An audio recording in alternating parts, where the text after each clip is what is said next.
65 முதல் 72 வரை. கர்த்தாவே, உமது வசனத்தின்படி உமது அடியேனை நன்றாய் நடத்தினீர். உத்தம நிதானத்தையும் அறிவையும் எனக்கு போதித்து அருளும்.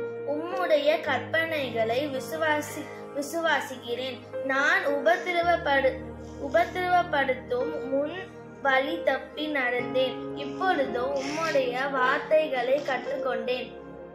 தேவரீர் நல்லவரும் நன்மை செய்கிறவருமாயிருக்கிறீர். உம்முடைய பிரமாணங்களை எனக்கு போதியும்.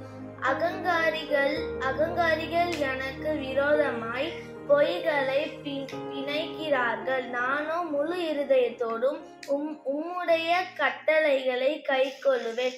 அவர்கள் இருதயம் நினைத்து கொள்ளுகிறது. நானோ உம்முடைய வேதத்தின் மனமகிழ்ச்சியாயிருக்கிறேன். நான் உபத்திரவப்படுத்து எனக்கு நல்லது. அதனால் உம்முடைய பிரமாணங்கள் கற்றுக்கொள்கிறேன். Thank you.